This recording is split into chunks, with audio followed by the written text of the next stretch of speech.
de la Célula Todes de República Dominicana. Está con nosotros Roberto Espinal, luchador a morir. Bueno, gracias a todos los compañeros, compañeras, a todos, en sentido general, a cada uno de los seres humanos que hacen conciencia y conscientemente esto parte de su vida. Lo que pasa en República Dominicana, no sé, todos nos ubicamos en el mapa. República Dominicana es un país pequeñito del continente americano, en el Caribe, que comparte una isla de unos 48.000 kilómetros cuadrados. La parte que nos toca a nosotros lo compartimos con Haití. Ahí algunos de ustedes habrán ido, otros no conocen, pero ese pequeño país que ha sido un ejemplo en muchas epopeyas latinoamericanas. Los centroamericanos conocen a algunos que estuvieron con Sandino ahí, un luchador que estuvo con Sandino y luego enfrentó a los norteamericanos 3 veces, hasta el momento de su muerte casi, en la segunda intervención norteamericana en el 65, ahí estuvo presente. Y así como ese, muchos otros revolucionarias de nuestro país que han asumido, igual que ustedes, la necesidad de luchar por un mundo de equidad, un mundo donde exista real justicia social, que es posible, aunque no lo niegan. Nuestro país no tiene mucho de diferente de lo que está pasando en el continente entero, y quizá en el mundo. La gente, a pesar de todo lo oprobio y de la opresión, no deja de luchar. Los trabajadores y trabajadoras, el mundo entero se sacude. Vemos lo que pasa hoy en Francia, pero si vamos a República Dominicana, entonces estamos viendo cómo trabajadores, por el simple hecho de intentar organizarse en una asociación, trabajadores del metro, son primero suspendidos y luego cancelados de su trabajo, solo por el hecho de intentar organizarse. Eso implica para los y las que luchan, además de confrontar todo lo que es la negación a sus derechos, el derecho a la salud, el derecho a la educación, el derecho a vivienda digna, a comer, ahora nos confrontamos con lo que es para nosotros una clara intención de destruir el planeta, bajo la excusa de que estamos buscando nuevas formas de modelos económicos. La explotación minera nos atraviesa de un extremo al otro, y allí tenemos concesionado, o sea, le han entregado el país a las industrias mineras. Todo el país está concesionado. Parece una locura, pero es así. Para hacer exploración minera, para oro, para níquel, ahora para petróleo, para tierras raras. Y el descaro del imperio es decir que tiene especial interés por la frontera entre Haití y República Dominicana, porque allí hay yacimiento de cualquier cosa. Y creo que nosotros, como movimiento popular, tenemos que revisar incluso lo que tiene que ver con el compromiso que tenemos. Porque no basta con saber, porque esto no es una clase. No venimos aquí a aprender lo que todos ustedes saben. Tenemos que sacudirnos de lo que tiene que ver con lo que han sido toda la filosofía, en términos políticos también, sacudirnos de lo que tenemos como hasta ahora, lo que han sido nuestros referentes. Porque venimos aquí a salvar lo que tiene que ver con lo que el compañero, la compañera, todos esos caudillos que hemos tenido. No importa, en la izquierda, caudillos, compañeros y compañeras que son paradigmáticos, ¿verdad? Pero sin embargo, bajo su dirección hemos llegado hasta aquí y no le podemos poner solo responsabilidad a la derecha. La izquierda ha tenido responsabilidad de eso. Entonces tenemos que tener claro que tenemos que transformar lo que tiene que ver con el estilo de dirección que hemos tenido. Yo creo que basta de todo lo que tiene que ver con ese pensamiento mesiánico, vertical, y romper con todo eso implica empezar por transformarnos nosotros mismos, desde la concepción misma que tenemos de la salud. Muchos de nosotros lo que creemos que salud es que haya más hospitales, que tener acceso a servicios, pero sin embargo seguimos comiendo toda la basura que nos vende la multinacional y sigue produciéndose alimentos transgénicos y sigue haciéndose, y nosotros seguimos reproduciendo el discurso de la hegemonía. Entonces, yo creo que no basta con entender que nuestro país está saqueado y entonces la izquierda nuestra vive pactando con los grupos de derecha lo que tiene que ver con lo que son los estilos de dominación que tenemos. No hay un solo ejemplo donde no se ha aplastado. Hace mucho que, en términos de lo que tiene que ver con las luchas, en la mayoría de los países no se aplasta en sangre las luchas, sino que lo que se busca es pactar. Por lo menos el ejemplo de mi país. Nosotros estamos en un proceso preelectoral y ahora todos los grupos están pactando con los sectores de derecha. No hay ni siquiera una opción de izquierda. Los grupos de izquierda no van con una propuesta, sino que van a la sombra de la derecha. Entonces, no basta con entender y con comprender, digo yo, que la lucha es por el agua. Hoy, por ejemplo, allí están planteándose la privatización del agua, entregándosela a una empresa que ya aquí en este país ya se le vio todo lo que es su interés, una empresa israelí. No basta con lo que están haciendo con los palestinos para nosotros permitir que estén haciendo cosas como esta, y entonces la izquierda se reúne con el gobierno, con el partido del gobierno, a discutir cómo repartir la miseria, cómo seguimos exhibiendo de manera permanente las peores estadísticas en educación, en todo, mortalidad materna sin límite, violencia de todo tipo, y las mujeres siguen siendo allí, estando detrás del último, e incluso en esos partidos, y en los partidos de izquierda también. Entonces, el movimiento no se puede, creo yo, conformar con entender, con comprender. Esto no es una clase, esto no es una maestría. Nosotros nos pasamos y ahora hablo como médico, nos hemos pasado la vida entera en un gremio que tiene más de 100 años, cumpleaños ahora en agosto. Fue fundado el 18 de agosto de 1891. Y nos hemos pasado toda la vida luchando. ¿Pero por qué luchamos? Porque no mejoren el salario, porque haya equipo, porque la concepción de lo que tiene que ver con salud no trasciende lo que tiene claro la hegemonía. Hacernos entender a nosotros que salud es ser negocio de la enfermedad. Entonces, este movimiento no se puede conformar con estar reclamando que haya acceso solamente. La necesidad, no hay forma de tener salud si no se produce una revolución. Entonces, todo lo demás es mediatización. Todo lo demás es cosmético. De mi punto de vista, nosotros tenemos que ver primero lo que tiene que ver con el problema filosófico, cuál es la sociedad que estamos aspirando, cuál es nuestro aspiracional. Segundo, la dirección política que nos damos. Y tercero, cuáles son las consignas políticas que vamos a plantear. Si no hacemos eso, esto es puro turismo. ¿De acuerdo? Eso pensamos nosotros. Gracias.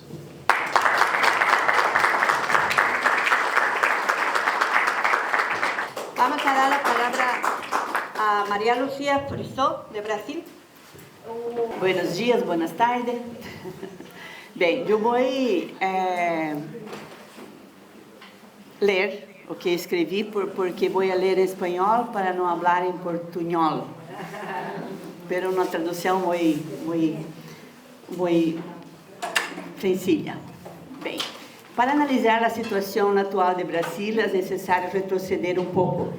Destaquei 4 hitos que considero mais relevantes.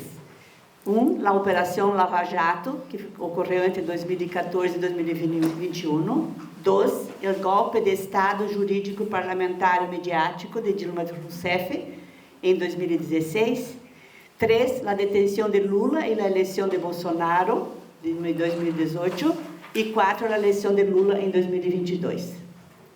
A Operação Lava Jato, que ocorreu começou em 2014, foi um conjunto de investigações realizadas por la Polícia Federal com o objetivo de investigar um esquema de lavado de dinheiro que involucrou mil milhões de reais em subornos, involucrando empresas públicas como a Petrobras, contratistas e agentes públicos. Ao frente da operação estava o juiz Sérgio Moro e uma equipe de fiscais com Deltan Dallagnol como coordenador, que operavam desde a cidade de Curitiba, capital da província do Paraná. Sérgio Moro arrestou a Lula em 2018, foi ministro de Justiça de Bolsonaro em 2019 e 2020 e elegido senador em 2022. Bem, em junho de 2019,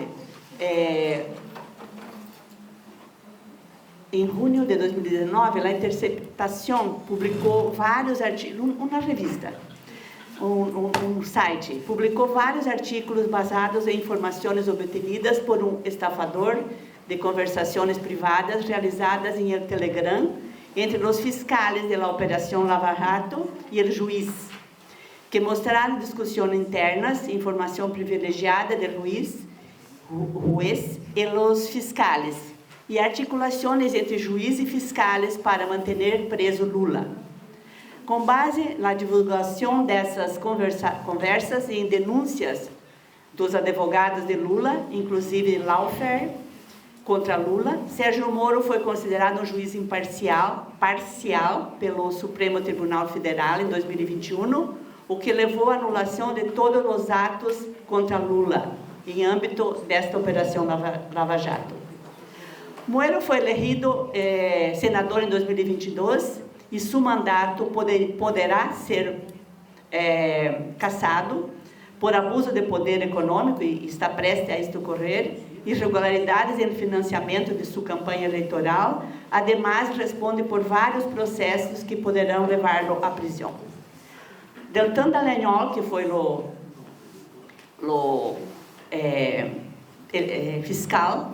principal fiscal dessa operação, foi elegido deputado federal em 2022 e seu mandato foi cassado em 16 de maio de 2023, porque, segundo a lei brasileira, não podia haver sido candidato. Antecipou seu pedido de destituição do cargo de fiscal quando era objeto de 15 procedimentos administrativos em curso em Conselho Nacional do Ministério Público. Assim que já foi cassado um. No segundo foi o impeachment de Dilma Rousseff, né? Que era do PT, elegida por seu segundo mandato em 2014, e foi vítima de um golpe legal parlamentar mediático, traicionada por seu vice-presidente Michel Temer, quem se mantuvo em poder até 2018. Sérgio Moro, difundiu conversações gravadas ilegalmente da presidenta Dilma, então presidente da República, que contribuiu com o golpe. Dilma é atualmente presidenta do Banco del BRICS. Assim que o mundo dá voltas. Michel Temer, de 2016 a 2018, assumiu a presidência e implementou na política de austeridade ultra-neoliberal, políticas antidistributivas, através de um regime fiscal denominado teto de gastos, por meio de uma emenda constitucional, que limitou o gasto público durante 20 anos, incluindo os gastos com a saúde, que só poderia incrementar-se por la inflação anual, sem considerar cambios em el perfil epidemiológico, crescimento populacional, cambio na pirâmide de idade. O impacto deste regime, que continuou no governo de Bolsonaro, afetou profundamente as políticas públicas e o direito à saúde em Brasil neste período. Bem, no terceiro, Bolsonaro de 2018 a 2022. A eleição de Bolsonaro só foi possível porque o juiz Sérgio Moro arrestou a Lula em abril de 2018, quando sua reeleição era segura. Lula esteve detenido durante 580 dias em la Polícia Federal de Curitiba. Bolsonaro foi o governo, para nós outros, foi o governo mais destrutivo que ha vivido o Brasil desde a República. Militarizou o governo com mais de 10 mil militares em posto de comando, incluso em el Ministério de Saúde. A coincidência deste governo negacionista, racista, anti-ciência, basado em fake news e a propagação do ódio e os rasgos fascistas com a pandemia se saldou com mais de 700 mil mortes, cientos deles possivelmente preveníveis. A segunda taxa de mortalidade mais alta por cada 100 mil habitantes no mundo, só nos quedamos atrás dos Estados Unidos. A tragédia não foi maior porque a estrutura do Sistema Único de Saúde garantiza a autonomia de gestão aos governadores e alcaldes que, em ausência em contra do governo federal, atuaram para combater a pandemia. A destruição incluiu, do governo Bolsonaro, o desmantelamento das estruturas de participação popular com a extensão de dezenas de conselhos e espaços de participação. Em campo da saúde, a participação seguiu garantizada na Constituição Federal, por lo que os conselhos de saúde não puderam cerrar-se e constituíram-se, especialmente o Conselho Nacional de Saúde, em um espaço de resistência e de denúncia. Además da ação de governadores e alcaldes, entidades do movimento reformador da saúde, como SEBES, Abrasco, Rede Unida e dezenas de outros movimentos acadêmicos, sindicais e sociais, se uniram em lo que se denominou Frente por la Vida. E esta frente foi muito importante durante a pandemia e sigue agora.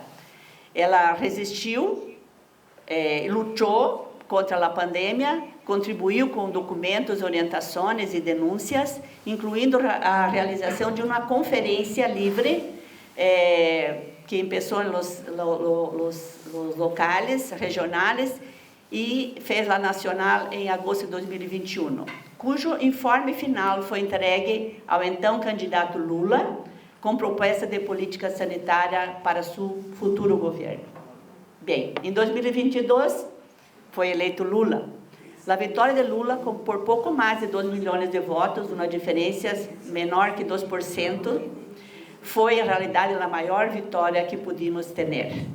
Ocorreu em meio a uma campanha em la que Bolsonaro não lo apostou todo, usou a máquina pública, repartiu dinheiro em uma clara compra de votos, construiu um sistema de fabricação de notícias falsas com vínculos internacionais, usou a polícia em el dia das eleições para impedir que os votantes de Lula chegassem até o local de votação. Não reconheceu a vitória de Lula e 3 dias antes de terminar seu mandato, viajou aos Estados Unidos, fugido. A sociedade brasileira, que já estava dividida desde a campanha de 2018, saiu das eleições de 2022 com profundas cicatrizes e tardará a envolver-se em uma sociedade pacífica e unida. Em el dia da posse de Lula, em 1º de janeiro de 2023, Lula revocou dezenas de decretos de Bolsonaro, incluindo o teto del gasto.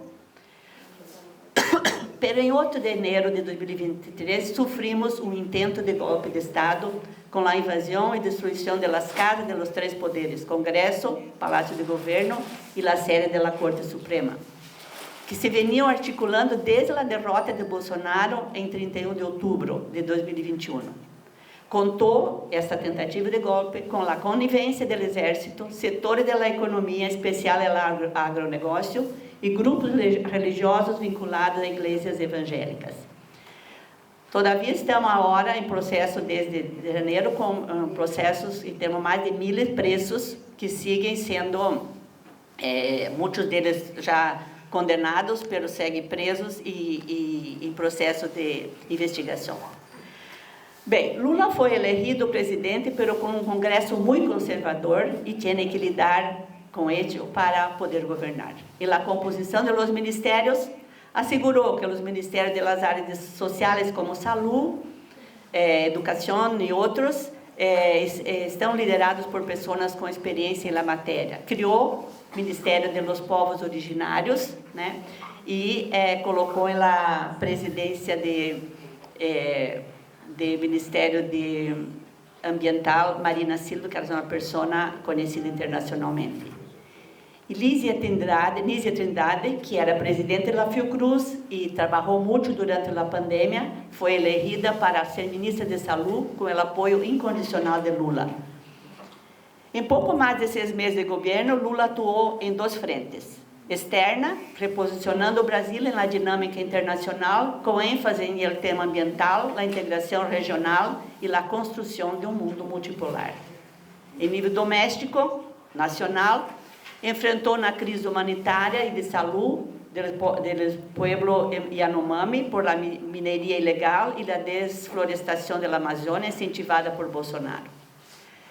Estamos reconstruindo a terra arrasada que deixou Bolsonaro, especialmente no campo das políticas sociais, como Bolsa Família, Minha Casa Minha Vida, que é uma de viviendas populares, financiamento para as universidades, becas para estudantes de pós-grado, recursos para investigação, conselho, reativando dezenas de conselhos em diversas áreas, ciência e tecnologia, direitos humanos,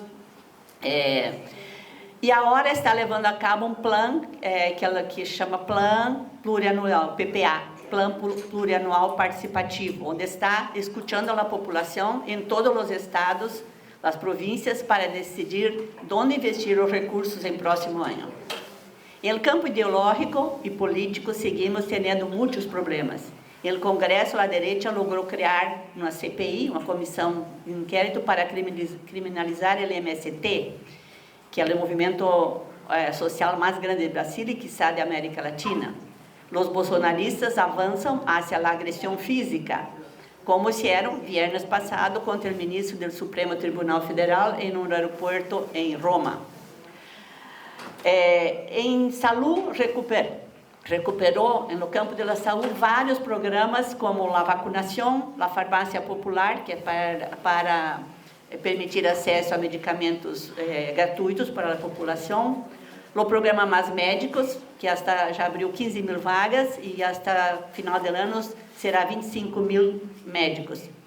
Está revisando política de financiamento da atenção primária à saúde, recomposição financeira para a saúde mental, retomou a financiação de equipes multidisciplinários de apoio à estratégia Saúde da Família, garantizou o pago mínimo para a equipe de enfermeria, entre outras ações. A pandemia mostrou a importância do SUS para toda a população, ganhou relevância e Lula parece que assumiu a saúde como central em seu governo. Assim que estamos felizes de haberlo deixado atrás a Bolsonaro e que passou, pero sem olvidar nem anistiar a los responsáveis de tantos reveses que hemos vivido nos últimos 4 anos. De 2 a 5 de julho, para se encerrar, realizamos a 17ª Conferência Nacional de Saúde, com a participação de 4.500 delegados e mais de 500 invitados e observadores, muitos de Latinoamérica, que incluso estão aqui. As conferências se realizam a cada 4 anos, com cenários municipais, estatais, provinciais e nacionais. Os delegados estão compostos por 3 segmentos: usuários, 50%, trabalhadores de saúde, 25%, e gestores e prestadores, 25%. 1.190 propostas que passaram por conferências municipais e estatais foram analisadas e votadas durante a 17ª conferência, que agora foi em julho. Devem ser tenidos em conta estas propostas para a elaboração de políticas de saúde em todo o território nacional. Assim que hoje estamos respirando outra realidade, onde a participação social ganha relevância. Muitas graças.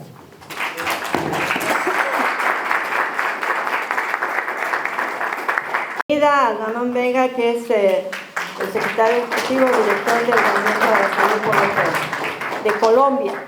Bienvenido, Ramón. Gracias. Gusto de volver. Bueno, buenos días, compañeras y compañeros de la red LOMSODES de Alames.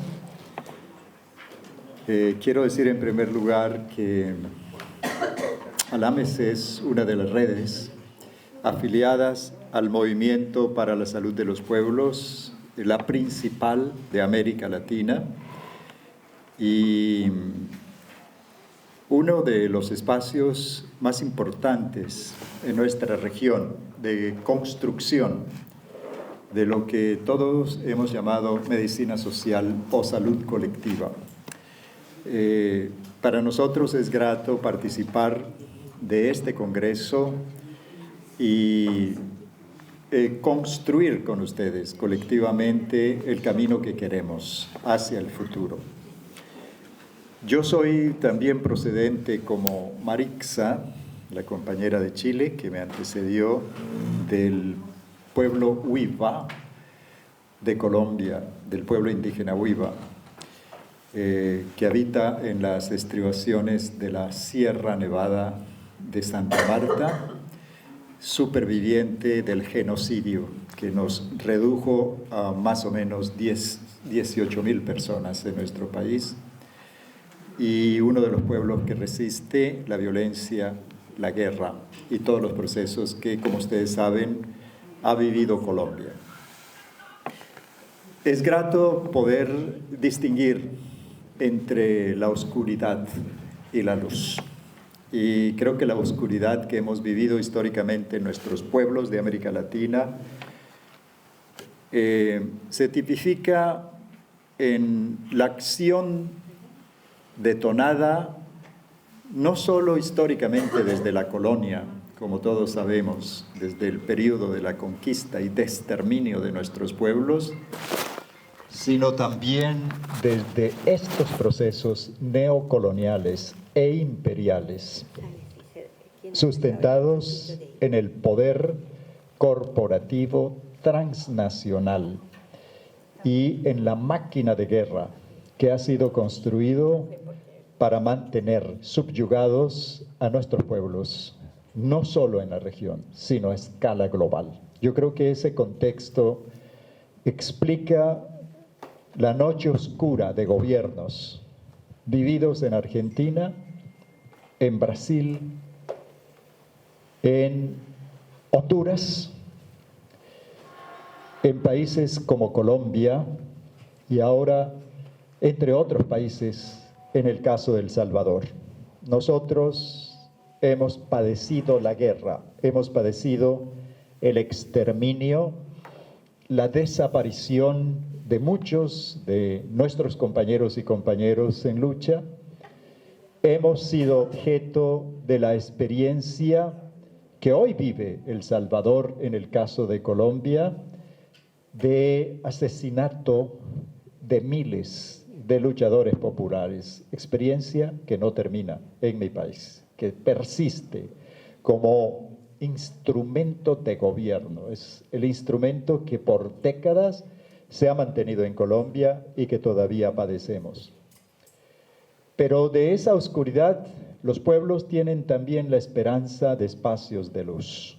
Y me parece que eso es lo que en mi país representa el gobierno del compañero Gustavo Petro Urrego y de nuestra compañera Francia Márquez.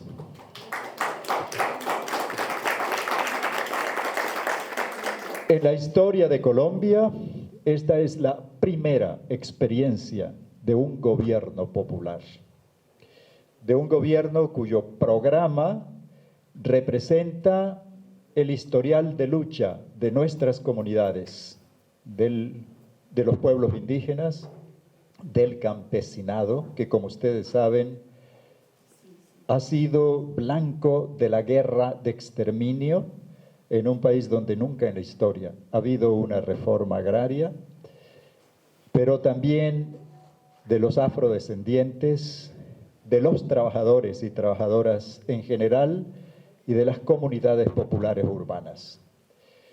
Esa esperanza recogida en el gobierno, en el programa de gobierno de Gustavo Petro, significa la posibilidad de que tengamos, como lo dice Petro, una paz total. Un proceso que no firmó los acuerdos de paz en el año de 2016, con la insurgencia que se vio obligada a ir a las armas por el entrampamiento gestado por la DEA, en compañía de los sectores de derecha de Colombia, una vez firmado el acuerdo de paz con las FARC, la llamada Nueva Marquetalia, en homenaje a Marquetalia, el lugar donde surgieron las FARC en 1964, y con otros procesos en armas en Colombia. La guerra en Colombia persiste, es un fenómeno cada vez más penetrante de las regiones rurales y de zonas urbanas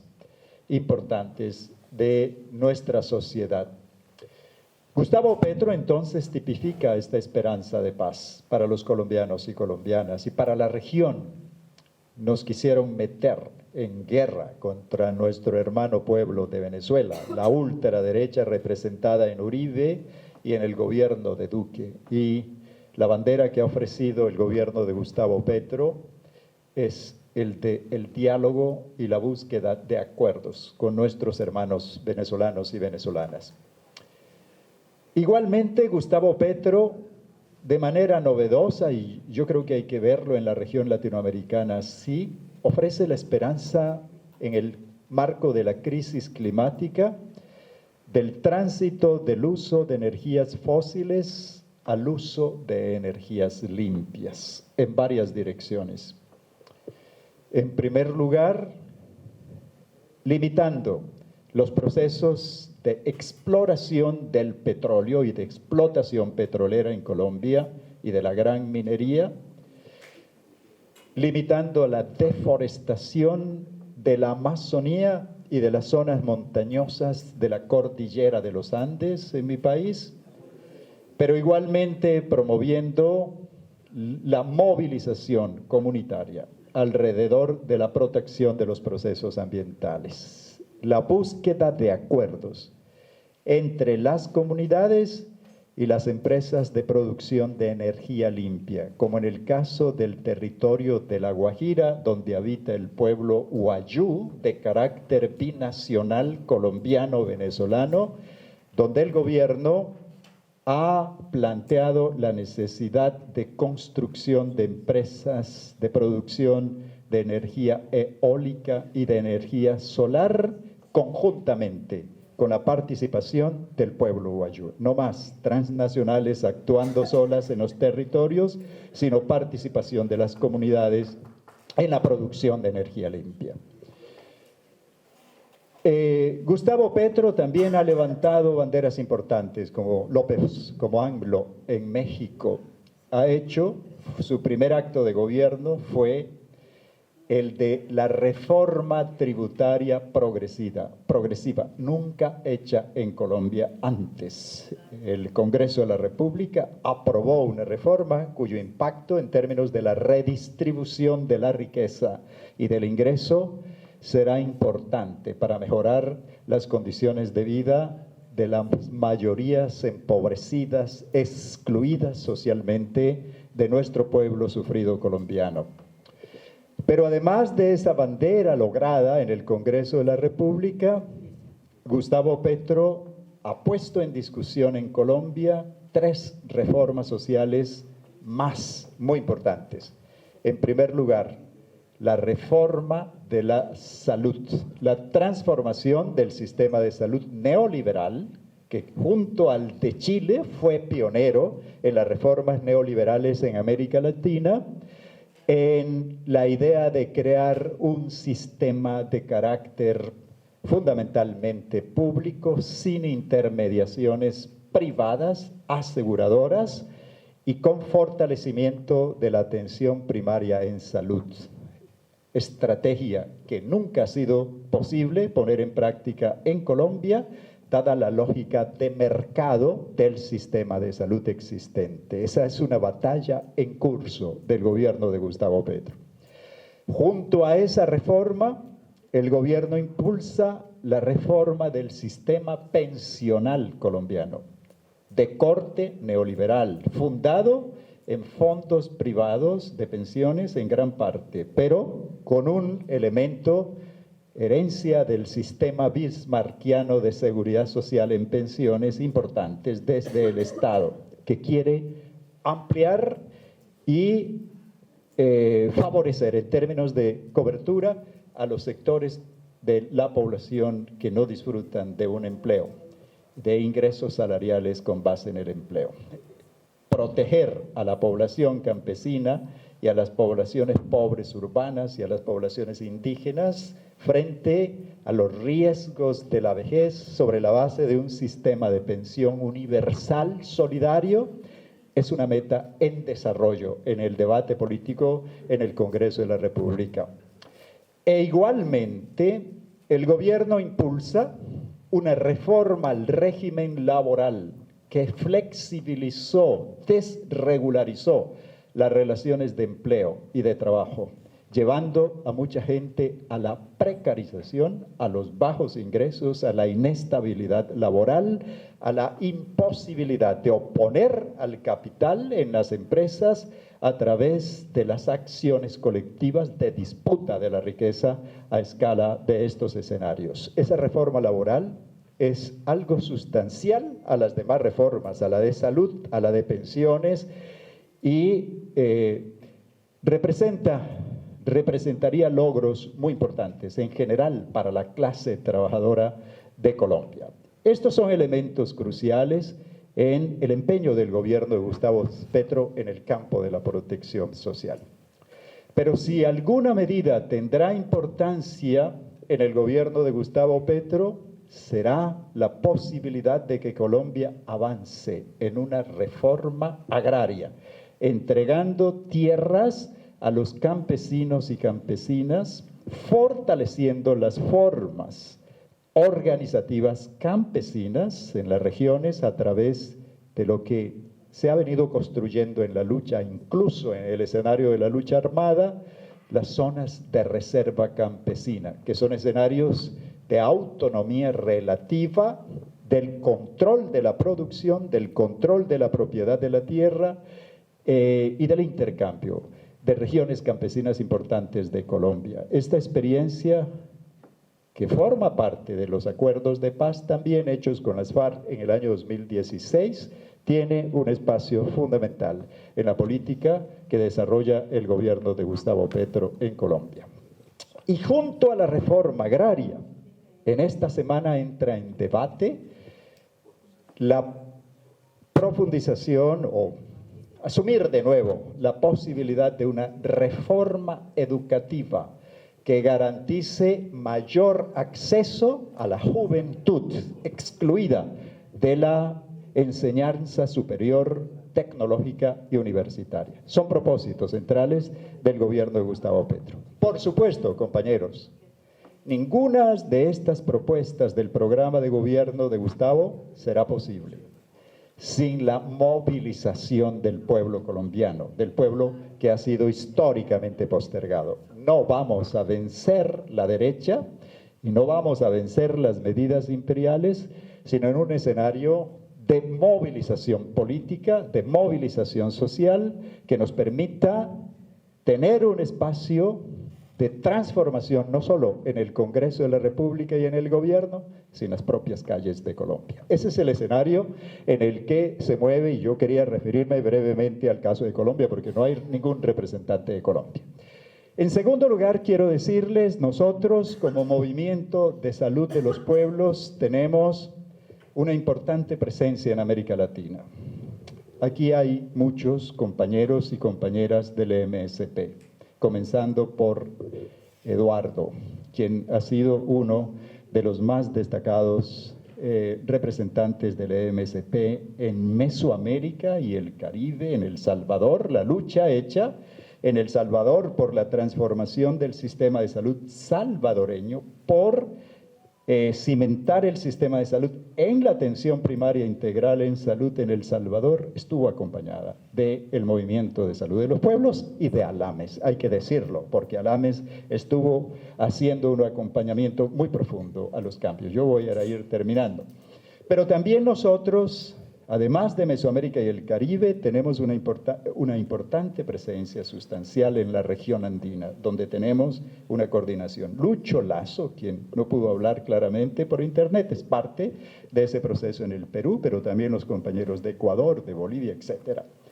E igualmente en la región sur, que nosotros denominamos Julio Monsalvo. Carmen Báez es una de las dirigentes de la coordinación de la región sur del Movimiento de Salud de los Pueblos. Tenemos entonces una estructura regionalizada de organización del movimiento, no solo en América Latina, sino en Asia, en África, en Europa, en Norteamérica, en el sur del Asia y Asia-Pacífico, en regiones donde está Australia, el Japón, Corea, etc. El movimiento es, a nivel de esta estructura de gobernanza global, una fuerza importante de organizaciones comunitarias, de organizaciones de trabajadores de la salud, pero igualmente de académicos comprometidos con la lucha por el derecho a la salud, por la salud para todos y todas.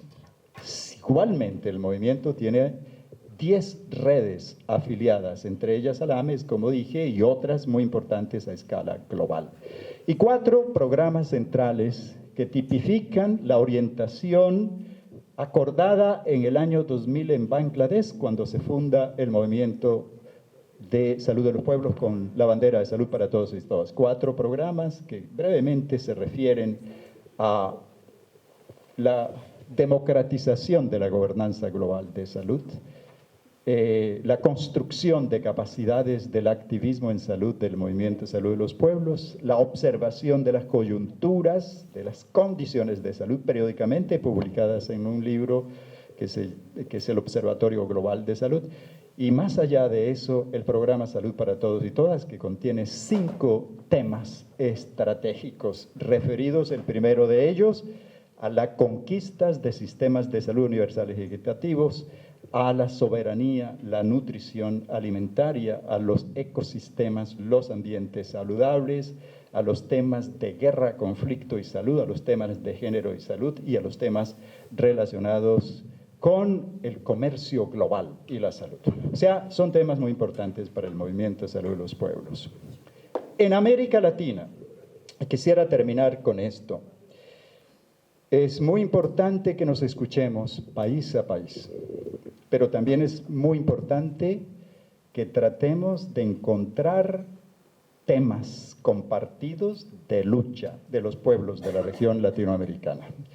Si alguna razón de ser tiene ALAMES, si alguna razón de ser tiene LOMSODES como red, y si alguna razón de ser tiene el Movimiento de Salud de los Pueblos en América Latina, es no solo el apoyo a nuestras luchas en cada país, el intercambio de experiencias en la lucha y el aprendizaje de esas experiencias de lucha en cada país, sino la identificación de temas compartidos de lucha. Yo creo que los gobiernos progresistas, alternativos, de izquierda en América Latina nos están diciendo, en este mundo multipolar, donde el imperio se debilita cada vez más, América Latina, que ha estado invisible en la relación de poder geopolítico a escala global, necesita integrarse. Nuestros pueblos necesitan integrarse.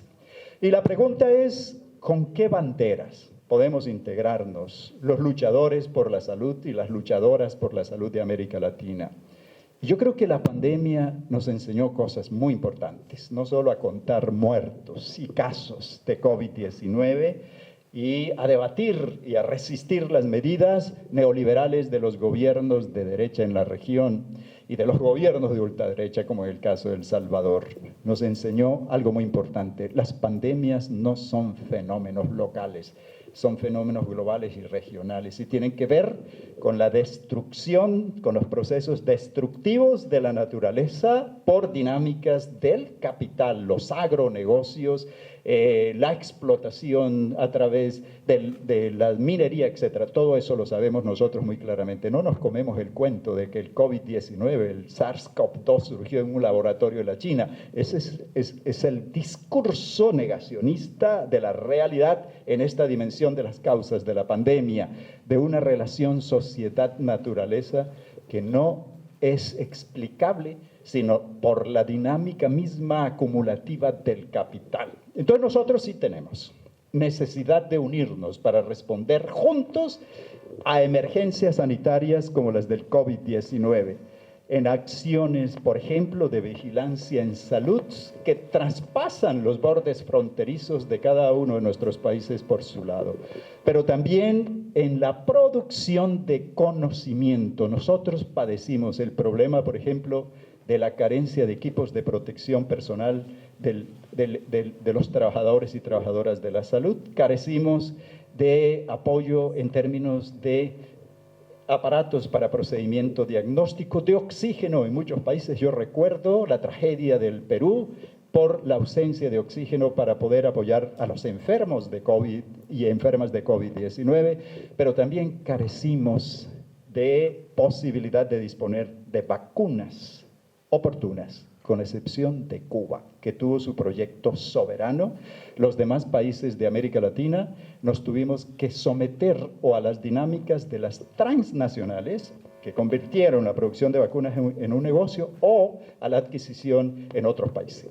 América Latina no pudo, con excepción de Cuba, producir sus propias vacunas. Podemos tener, como latinoamericanos y latinoamericanas y caribeños, un proyecto de todas las naciones de recuperar la soberanía sanitaria en materia de la producción de tecnologías en salud, más allá de la vacuna. Yo creo que es el proyecto de Lula y es también el proyecto de Gustavo Petro. Por eso estamos hablando de integración de la región latinoamericana, pero es el proyecto de López Obrador y es el proyecto de los compañeros del MAS en Bolivia, etcétera, etcétera.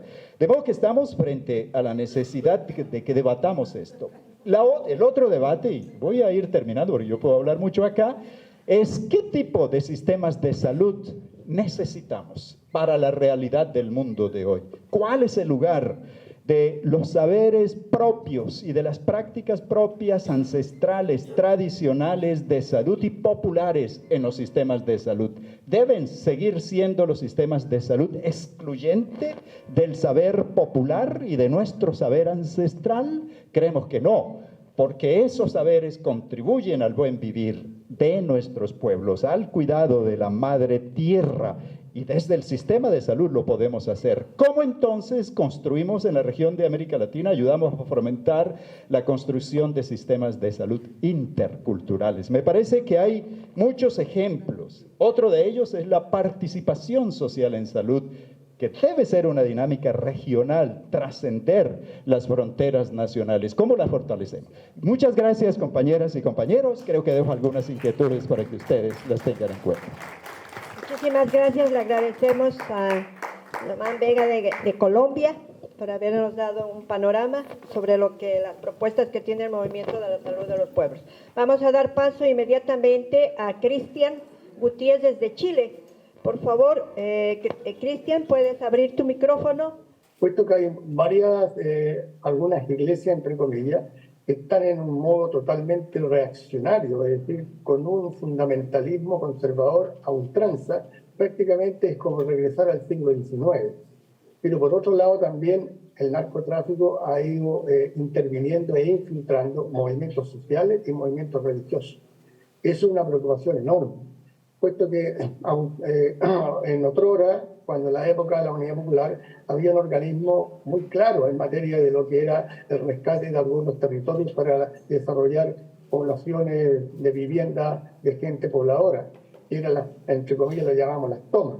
Sin embargo, hoy día está metido también el narcotráfico en esa situación y lo que genera la confusión a la hora de poder intervenir, puesto que no sabemos si es o no un movimiento social de clase o bien está metido también en el narcotráfico. Lo hemos visto en la zona de Viña del Mar, que es donde yo vivo, la zona sur, y hemos podido observar que en Toma ingresan gente en vehículos que valen como, no sé, 1 millón o 12 millones de pesos nuestros, que son alrededor de 10 millones o 1 millón o 5 millones o 8 millones de dólares. Entonces, ahí queda la confusión. Y ese es un tema que también ellos han infiltrado algunas iglesias y que tienen entonces temor sumamente conservador. Por lo tanto, la tarea es compleja. Ahora, desde el punto de vista nuestro, la idea es ir intercediendo desde la organización barrial, de manera que tengamos nosotros nuestro propio pensamiento. O sea, ahí El compañero de Venezuela lo decía muy claramente en su excelente síntesis. Es decir, cómo nosotros como organización social empezamos a pensar nosotros mismos, más allá de los partidos que ya no tienen mucha representación. Ninguno de los partidos de responsabilidad parlamentaria tiene mucha credibilidad. Por lo tanto, cómo nosotros vamos pensando nosotros mismos y no tragarnos, como decía Silvio Rodríguez, el jugo concentrado biológico que nos mandan y no sé de dónde viene. Por lo tanto, desde ese punto de vista, la idea es pensar entre nosotros mismos y que no nos digan ustedes quédense tranquilos porque nosotros pensamos por ustedes. Esa es un poco la línea que de alguna manera hemos ido trabajando, de manera de ir buscando comisiones de salud barrial que puedan incidir de alguna manera en las organizaciones o en la institucionalidad de salud que existe a nivel de ministerio y que existe a nivel de los territorios, ya sea consultorios de salud, hospitales, cosas. De manera de poder ir construyendo de a poco con nosotros en relación y en autonomía la situación que se va dando en términos generales. Ahora, desde ese punto de vista se generó una coyuntura interesante, en ese sentido hay un tema complejo, puesto que nosotros vamos a tener que estar muy atentos a lo que pueda suceder en materia futura. En términos generales, yo podría decir que estamos en una situación compleja. Ya la compañera chilena nuestra, una gran Valeria del Gualmapu, lo presentó, y ahí tenemos una línea, es decir, aquí hay un estado de excepción de la macrozona sur, que le llaman, que no es otra cosa que intervenir en Gualmapu, única y exclusivamente porque hay un nivel de autonomía. Y lo mismo que sucedió con el plebiscito de salida, le tuvieron miedo a la autonomía, por lo tanto había que cerrarla. Había que liderar el proceso desde la élite político-empresarial, pero la autonomía le tuvieron miedo. Por eso que en el Gualmapu, en la zona sur nuestra, se busca la intervención militar de esa macrozona, porque tienen un nivel de autonomía, no tienen otro elemento para poder plantear, salvo lo tradicional de que son terroristas, que son qué sé yo. Sin embargo, las situaciones que hoy día vemos en sectores poblacionales y otros, donde de alguna manera se manifiesta el narcotráfico, no hay estado de excepción. Entonces solamente hay estado de excepción ahí.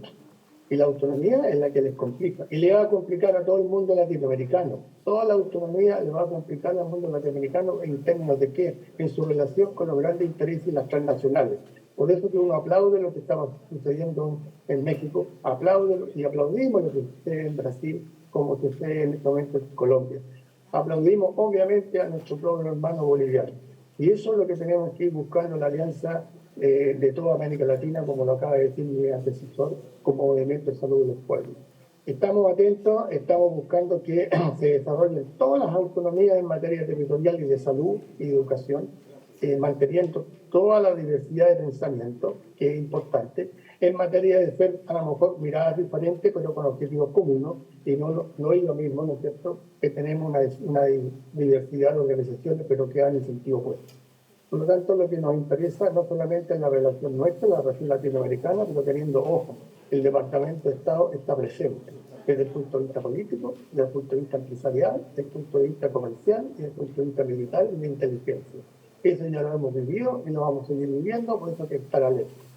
Eso es lo que yo les puedo plantear en términos generales. Yo provengo de una organización fuera de Ceralames, vengo de una organización barrial territorial en Viña del Mar.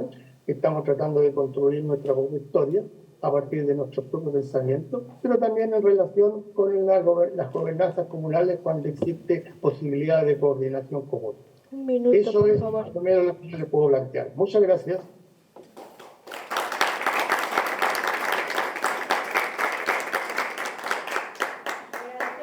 Bueno, al margen de esta situación, lo que sí nosotros hemos elaborado nuestra declaración para presentarla acá al magno evento de las Gelonzodes en el marco del 17º Congreso de Alames, porque las Gelonzodes es una red temática de Alames. O sea, han habido algunas voces diciendo que no es red temática, etcétera, etcétera, pero no, nacimos a la vida.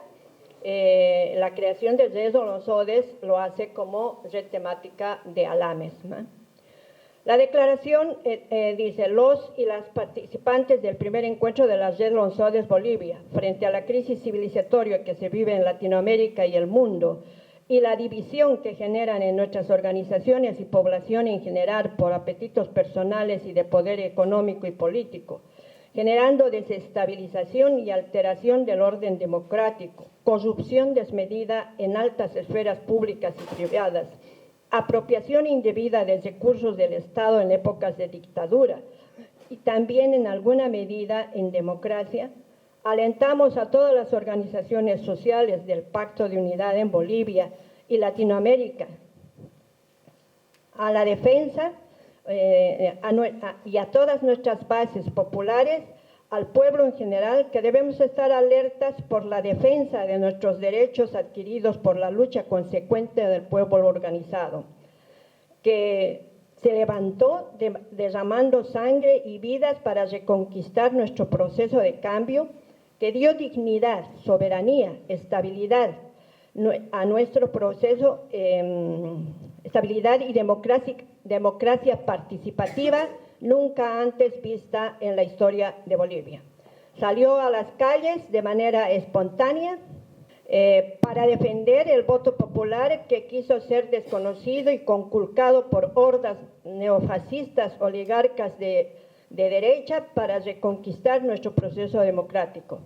Planteamos la unidad y la autonomía necesaria de nuestras organizaciones sociales y movimientos populares para seguir en la lucha por la justicia social e igualdad de condiciones en contra de cualquier intento desestabilizador que quiera ser dirigido desde el país del norte con el solo propósito de la enajenación y apropiación de nuestros recursos naturales estratégicos como el litio, recursos hidrocarburíferos, el oro, la plata y otros metales de mayor importancia para el desarrollo de nuestro país. Las hordas fascistas, ahora encaramadas en una mal llamada coordinadora por la democracia y la libertad, que es nada más el continuismo del Comité Cívico Oligárquico de Santa Cruz, pretenden aunar esfuerzos para generar nuevamente procesos desestabilizadores al proceso democrático que vive Bolivia, llamando nuevamente al gobierno dictatorial presidido por Luis Arce Catacora. No podían ser más descarados y sinvergüenzas quienes provocan golpes de Estado y quienes provocan la enajenación de nuestros recursos naturales. La lucha continúa y será nuevamente dura, pero unidos y organizados venceremos. Allá de Bolivia.